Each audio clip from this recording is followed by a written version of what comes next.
Special thanks to our promotional partners at the American Philatelic Society. The APS is the largest stamp collecting organization in the world, supporting collectors of any level worldwide. For more information about membership and APS services, visit stamps.org. I'm Charles Epting from H.R. Harmer in New York City. And I'm Michael Cortese of Noble Spirit in Pittsfield, New Hampshire. And this is Conversations with Philatelists. Michael, we could not make it to StampX this year. I went a couple of years ago. I don't think you've actually been yet to StampX, have you? No. I really wanted to go. I wanted to get my plush stamp bug. Mm-hmm. If you don't know what I'm talking about, go on StampX's Instagram or website, look for Stamp Bug, and you'll find out what I'm talking about. If anyone at StampX, I'm looking at guys like Chris Green, who I know are there, can hook me up with a plush Stamp Bug, let me know. But that's not what we're talking about today. But we are talking to somebody from StampX. We're talking to Franz Fedra, who is the founder and I believe head president of Philasearch, which is a European auction and dealer hosting platform, sort of akin to something like a Hipstamp or a Delcamp or a Stamp Auction Network.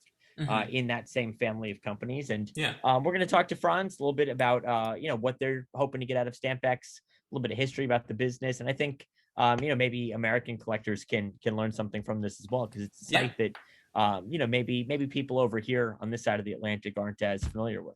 I'm definitely guilty of that myself. I don't think I've used it. And I'm looking forward to hearing more about it. Fantastic. Well, let's bring Franz in and I'm looking forward to this chat. Absolutely. Here we go.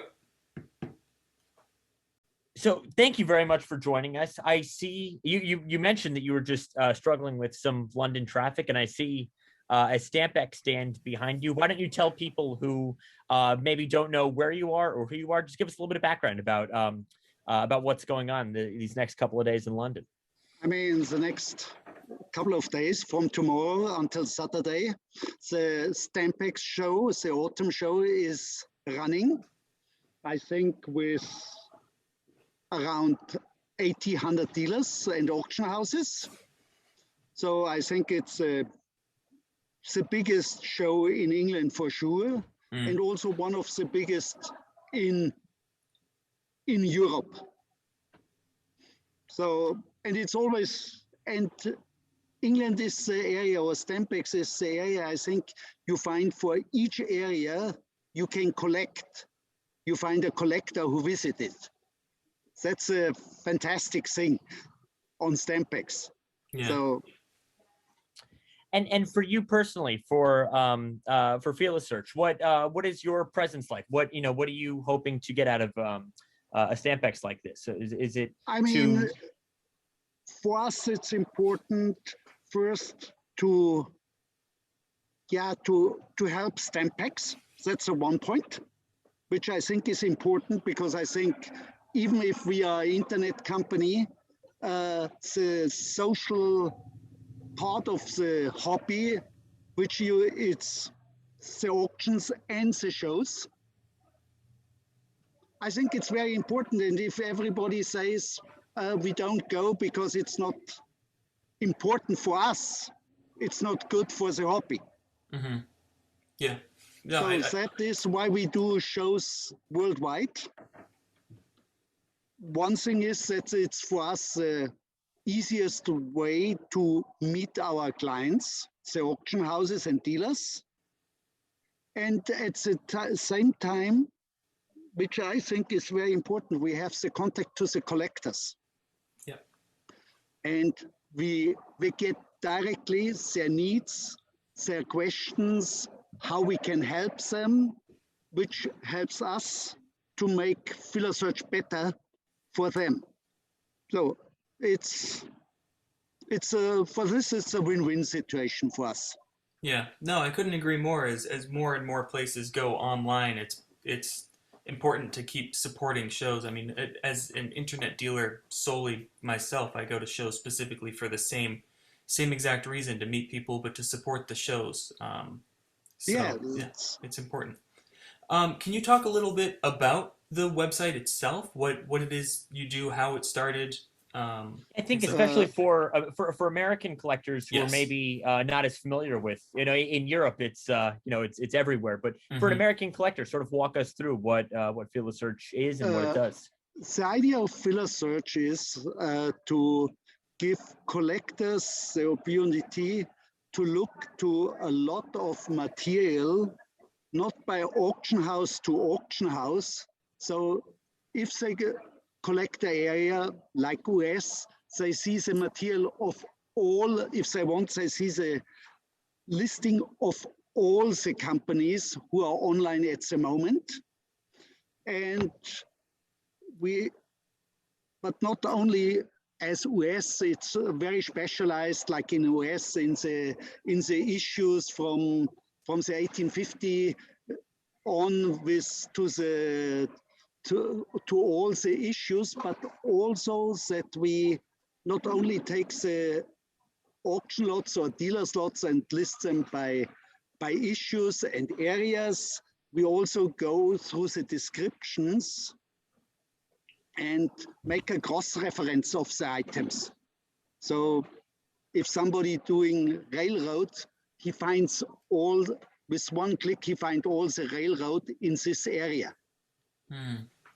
Or if he is, some doing postal history, if he does transatlantic mail, he gets all the transatlantic mail in one shot.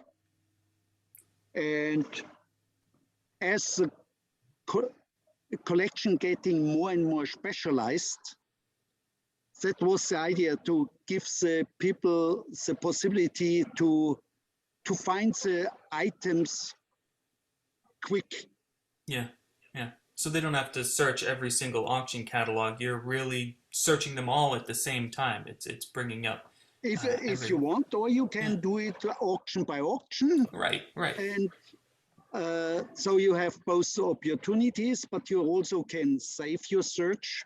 So you always have the possibility, if I say, okay, so I'm not so good in US philately, but if you would say, okay, what is it? Say issue 1867, 70s, where you have the fancy cancellations and things like this.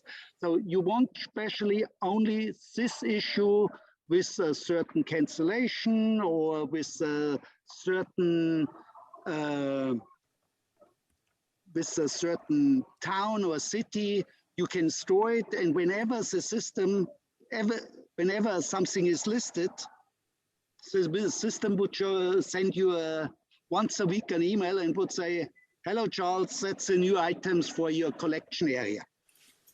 Interesting. That's excellent. I mean, that's really this doing started when I was dealing in stamps, because I had a worldwide stock, and said it's the only possibility that you have the thematic topic collectors. So at the end, you have one stamp and can show it on, say, 5 or 6 different places or a cover.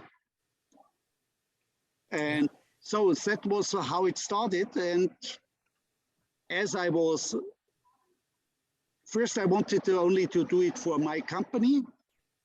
And then a friend said, when we showed it first time in 87 on a show, he said, okay, I put also my material. So he was IT guy, but he was also in stamps. So we had this connection that I could explain what I want as a philatelist from him as an output in the software or on the website. So that is how it started. And it's not just for auction houses; it's for dealers as well. Correct? There's fixed price material. Yes, it's for dealers, registered dealers, and auction houses. So we never wanted to copy eBay, our neighbors here, or others, because we said we always want to have the control what is offered. So I mean, when we started, we already give this that the people, when they buy something in a shop on Philasearch, they can give it back for 30 days or things like this, because we always wanted that the collectors have the confidence in what they are buying, and they had always the name of the buyer. So there was no anonymous, so there was always the full name of the auction house and also of the dealers. Interesting. Yeah. So you've been obviously focused on the online marketplace for a while now, but the last two and a half years 23 have years. So for 23 years you've been focused on this, and then I feel like about 2.5 years ago, many people who maybe weren't focused on the online marketplace very quickly had to adapt and learn a lot more. So what has the pandemic been like for you as somebody who had the infrastructure and was, sort of there waiting for people to come to the online marketplace? Yeah, Have you seen?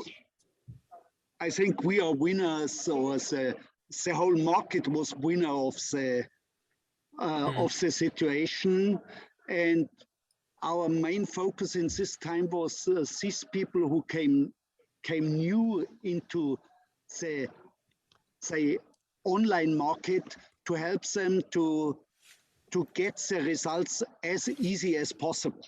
Mm-hmm. And that they also trust the whole thing. Right. So that was also shortly before COVID, we started to make agreements like in Germany with the German expert committee and the international expert committee. So they can mark a lot immediately if it's, in their opinion, a forgery, or if something is wrong, and send us a message, and then we contact the auction house immediately that there's something wrong on the item, and it should be removed within 24 hours. Wow, that's pretty advanced. I think that's great because, through much of this hobby's history, whether it's, Heinrich Kohler, the man, was a great expert, and now the firm carries on his legacy. And in America, a lot of the greatest experts have also been dealers. I do think there is a necessary relationship. You talk about how strongly regulated and controlled the marketplace is for you. I think that's, something that maybe people don't realize, that it's a symbiotic relationship. They need you to buy their material, and you need them to buy material from you. And I think that the fact that Philasearch is so involved in that side of things and wants to create, no anonymity, no forgeries, things like that. I think that, having that sort of control is something that's very important to the hobby. Everyone has to look after one another, the dealers, the marketplace, the collectors. The collectors must have the trust, either that first that it's already controlled through us and the experts from the IAP or the PPP in Germany. We're trying to get others in, because I think it's very important. Yeah. Also, we have some collectors, which are in the status of experts in their country, which look through the areas and leave a message if there is something wrong, or if the descriptions are wrong, or also if somebody offers a reprint, like we have it in Croatia now. So they offer reprints of the famous souvenir sheet. But the wording is a little, it's that you could also think, okay, it's a very cheap offer, and the problem with collectors is create something, stop thinking, and then they buy something which is worth $10 and they mean they made the big find. Right. And so if something like this happened, we mark it as a reprint. Right. So how many items would you say are on Philasearch at any given point, dealer-wise? Because I know the auctions can fluctuate. In the average, it's around 1 million. Wow. Okay. That's shops and auctions. Yeah.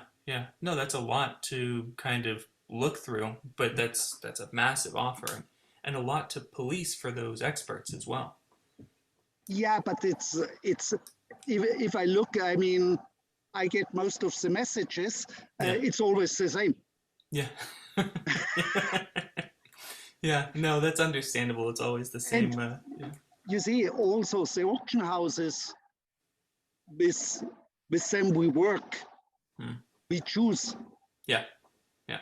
So it's not like if we have an auction house and see that there comes regularly reprints and forgeries, we only tell them, okay, don't list with us. Yeah. Yeah, that was going to be one of my next questions was did you see during the pandemic an influx of dealers and auction houses signing up to list their material? Yeah, we got smaller auction houses because, okay, we are lucky we had mostly all the names we already had. If we take the Köhler, Corinne Fieler, Hamas Group, if we take Siegel in the States, if we take Cherrystone, you name it. So it was more the smaller auction houses who came. But also there, it's also the problem. They sometimes have not the philatelist with the knowledge if they get certain material. Yeah, yeah. And there is enough people out who try to use these small auction houses to place, say, things which are not so good. Right. No, that's understandable. As far as that, the small auction houses is a big opportunity for the collectors because they see material sometimes. They even as an advanced collector, he never would see because he never would get the auction catalog. Yeah. So on the other hand, it makes it a little more difficult for certain people to buy because it's seen from more people. Yeah. It's a double-edged sword. Yeah. But okay, at the same for the auction house is good because they get better results. Yes. Yeah, I was going to say for these smaller auction houses, it's almost a necessity to be on Philasearch. Otherwise, the better results, they'd just be losing out on the visibility for the customers. Yeah. Because at the moment we have approximately, the average is 6,500 visitors a day. Okay. That's for a very specialized site. Yeah. Very good to have 6,500. And if the auction season starts, so we're getting up to 10,000 unique visitors a day. So that's. But then you have to take into account there too. A lot of these people are receiving their emails on saved searches. So these are people who are coming with the idea to buy material. So it's some people who are just waiting, looking at their email. If they see a ping, they come to the site. So it's these 6,500 to 10,000 visitors are people with intent. They're not just they're really looking for either for, and don't forget, if they get their email with the notifications, they still think, okay, the system may miss something, so they look through their areas anyway, or they have, most of the collectors have not only one area, so they look for, or they opened a new field, because so they're looking through other things then automatically. So how many people are on staff at the website? We at the moment we are 15 employees. Okay, wow, that's a lot, but that's concentrated for the amount of material on there. So that's good. No, it's one part is the platform Philasearch, but we're also doing software for auction houses, and so this has also constantly improved. So our software is with 80 auction houses today worldwide. So it means it has to maintain the whole time, and there's always new things you can invent or create to make it better. So the 15 have really to do. Something I don't know is, do you collect personally? I know you talked about how you got into the business, but are you a stamp collector yourself? And if so, what are you going to be looking for at StampX? Yeah, I had. You see, I always said I have to collect very strange areas because I don't want it to get in competition with my clients. That's a good philosophy. Yeah. So I started always stupid areas like incoming mail to Saudi Arabia or island to island. And today it's that I collect used panorama cards. So these folded cards. Sure. Yeah. But only used. Because the nice part on it is that they are mostly not postcard postage. They were mostly worldwide letter postage. They are often sent registered. So you have a lot of, also postage due, things like this.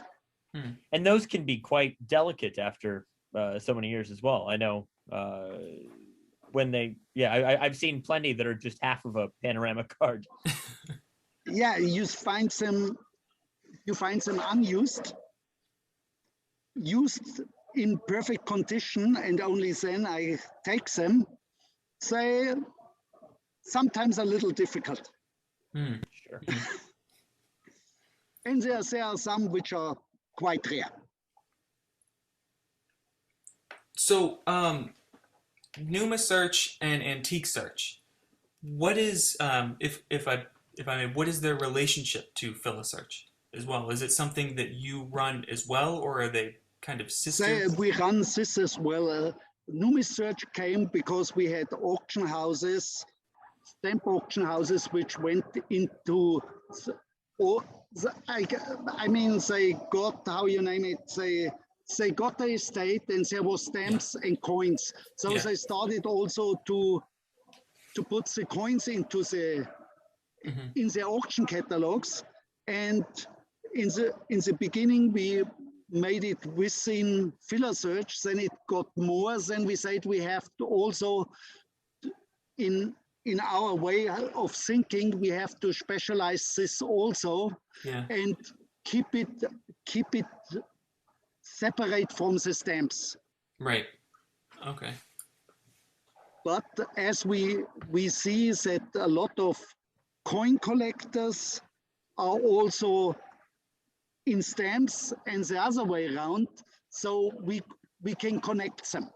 Yeah, that was going to be my next question, which was a kind of larger picture, was do you have kind of analytics on the crossover between the people who are visiting Philasearch, then Numisearch, then Antiquesearch? How many customers of this, say, 6,500 daily are bouncing back and forth collecting everything?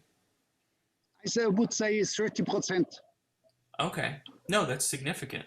Yeah. I think it's approximately 30%, which looking on both. Yeah. Okay.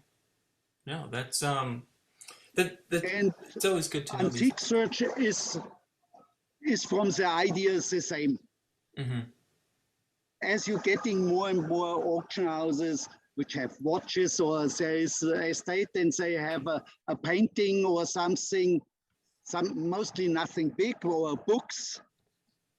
So that's often also which fits into in the numismatic or in the philately part, because if it's older books, you get part of history sometimes in these books, which you can use for the postal history. And does Numisearch and Antiquesearch kind of work in the same way, where there's dealers, auction houses, and then you said there's a million items? From the system, from the system, it's totally the same. So how many coins are on Numisearch at any time? You said about 1 million stamps as far as lots and single sets. Maybe 100,000, 150,000. It's Okay. starting to grow. It's Okay. starting to grow. It's slowly coming, and it's more and more auction houses and dealers. Mhm. So, but the important part is this gross Yeah. part, and also because some of these auction houses would never go on the big portals for coins or banknotes, which is also a very interesting part. The banknotes and the coins and the banknotes are, so they never would go there. But the collectors now know that there are small auction houses Mhm. which they would not see on any other portal. Right. Right. And they only need really one account in order to bounce back and forth Yeah, between they these need three one sites. account to see all the auctions. Yeah. No, it's kind of like a one-stop shop for all your collectibles, collectible needs. Yeah. Yeah. Like this, yeah. Yeah. When did Numisearch? When did you start that? 5 years ago. Okay. 5 years, 6 years ago. Okay. And So. 2 years later, we started Antiquesearch. Mhm. Mhm. Okay. It was like a logic way to do it, Yeah. to separate them, Of course. Yeah. but all at the same time, they are connected. Right. No, of course. I mean, it's logical to separate them because only 30%, while being a significant number, only 30% of people are kind of cross-platform, if you will, which means only 70% are collecting just coins or collecting just stamps on the site. So the people who are going to Philasearch don't necessarily want to see coins all the time. There needs to be a separate place for that. No, that makes sense. Last time I had a Lao collector. Yeah. Okay. Yes, he has a fantastic Lao stamp and postal history collection. Mhm. So he called because he wanted to edit banknotes to his collection. Yeah. So, and he only called and wanted to know if it works the same way where like the stamps. Right. Right. Because he had no idea how a banknote auction will work, if it works like a stamp auction. Mm-hmm. Yeah. No, so it's a tremendous service to people who want to then branch out as well. That's a good point. And the interesting part is also that you have the younger collectors, but I have a collector from Luxembourg. He is now 95. He calls me regularly because he forgets his password. Mm-hmm. Yeah, so I made him a password I can remember, but I find it fantastic that he goes with 95 on Philasearch looking for his areas and has his fun. Yeah. To find something or even only to search for it. Yeah. So the dealers, when, say for example, a new dealer comes in, they want to submit items, do you kind of scrub their existing websites, or do they have to post the material to Philasearch? It's a one way or the other. Okay. We have dealers where we crawl their site and take the material, but we never list more with a stamp dealer or a postal history dealer. We never list more than 2,000 items. Okay. A month. Right. So that the items getting regularly changed. Interesting. Okay. So it's 2,000 different items a month. Yeah. So nothing's ever stagnant. It's not just a stagnant inventory. Yeah, it's that you don't have I name it dead items, because if the collector comes the first time, he looks, oh, this is nice, I think, to buy it, or he comes back. If he sees it the third or fourth time, Yeah. he loses interest. No, that makes perfect sense. And if they know that there's a deadline on it, it makes people act quicker. Because in the auction, they have to decide. Yeah. Harmer's auction is on 22nd of October, so I have to decide on 22nd of October. Do I want the items or do I not want it? Yeah, yeah. Yeah, bid now or forever hold your peace. Yeah. Yeah. And what our clients also love in the meantime is we name it online live auctions. So it runs like a normal room auction, but the auctioneer is the server. Okay. So it starts at a certain time with lot number 1. When it's sold, the next lot comes. The nice part for the collectors is the auctioneer doesn't see their bid. The bids are all hidden. Only the server knows what's going on. Interesting. Okay, so it's like you're acting as an agent, but for the entire auction. Yeah. Yeah. Huh. That's and is that's hosted at no fee to the buyers? It's no fees to the buyers. For the buyers or for the users, it's totally free. Right.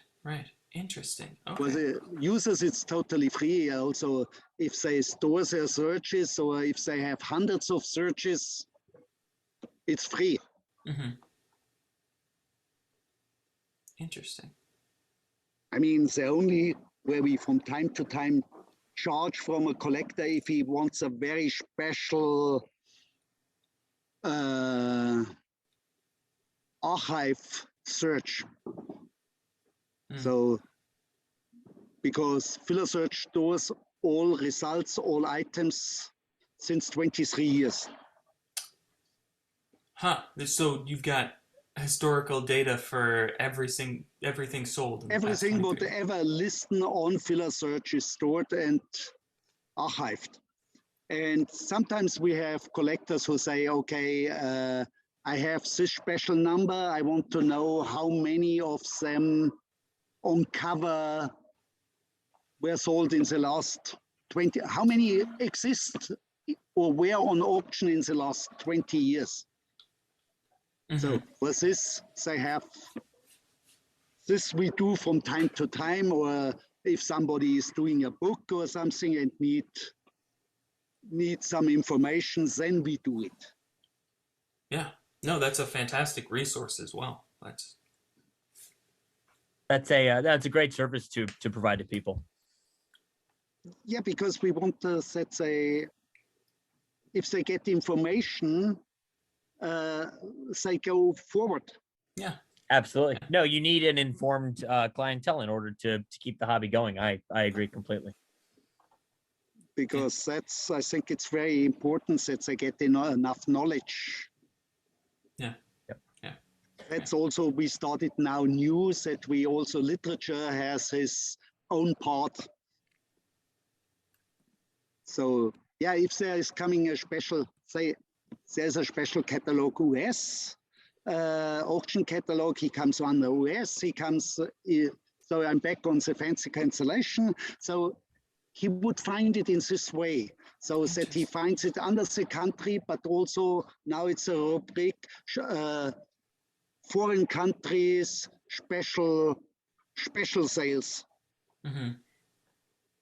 Okay. So, and things like this, or general literature, if it's a handbook, or if it's only a catalog, or if it's a periodical, or things like this. To make it for the collectors easier to find something like this. Yeah. And easier to know how many of these items exist, really. You know, if there's that many of them on Philasearch, it helps their exhibits, it helps everything. Yeah. Well, we are both very jealous that you get to be at Stampex these next couple of days. We're both tied up at our office. You're coming over? You're coming No, over? I wish all the Europeans will be there, I think, but I'm stuck here in New York. But no, we hope you have a wonderful time. I hope you meet new contacts and new clients, and we just want to thank you for giving us a bit of insight. I think it'll be very eye-opening to American customers in particular to learn more about Philasearch and what its capabilities are. So we appreciate you taking the time to join us. Yeah, it was a real pleasure. Absolutely. Well, And thank you so hopefully much. there's not too much more traffic to deal with. Yeah, now I only have, now it's all in walking distance. Very good. Well, enjoy this weekend, and we'll talk to you soon, hopefully. Okay, have a nice day. You too. Thank you. Thank you so much. Thank you for the invitation. Absolutely. Our pleasure. Bye. Right. That was great, Michael. You know, working with a number of European companies, Philasearch is something I've had an awareness of, and worked with for a number of years. We've hosted our sales on Philasearch, but I hope that this really does help more people in America learn about the service. Again, they're obviously working with collectors, and I think really trying to help, prove to be a valuable resource to collectors. And it looks like everyone's setting up their stands and everything. Yeah. Looks like a busy time in London, so I'm glad he was able to take a few minutes to chat with us. No, absolutely. It definitely informed me. I mean, it's great hearing from these places overseas. We talked to Sebastian, I think over a year ago now, and for me, learning about these places that you had the European auction houses. I don't have that aspect, so I'm hearing about these places for the first time. So I'm learning a lot about them, and I hope it helps others as well, kind of learn, maybe take a look, and buy some stuff, maybe. Absolutely. No, again, Yeah. this was a lot of fun. I'm very happy. Jealous we can't be at Stampex, like Yeah, I I know. said. But I feel like we're sort of there vicariously, and I'm sure we'll do some more coverage of the show. Yeah, tomorrow, this is going to get confusing. Tomorrow we're talking to Isabel, but this episode will be airing Monday. Isabel's episode will We be don't have ending to do this to Thursday. people again. So, okay, yeah. No, these episodes will air when they air. Yeah, as that's always, true. you can find us Apple Podcast, Google Podcast, Spotify Podcast, flatterlypodcast.com, flatterlypodcast@gmail.com, whatever day of the week it is, whether it's in the future or the past, that's where you can find us. I can't even keep track of our own schedule. So yeah, Michael, this was a lot of fun. No, and absolutely. let's do it again real soon, tomorrow or Yesterday. whenever. I'll talk to you soon. Sounds great. Talk to you later. Bye.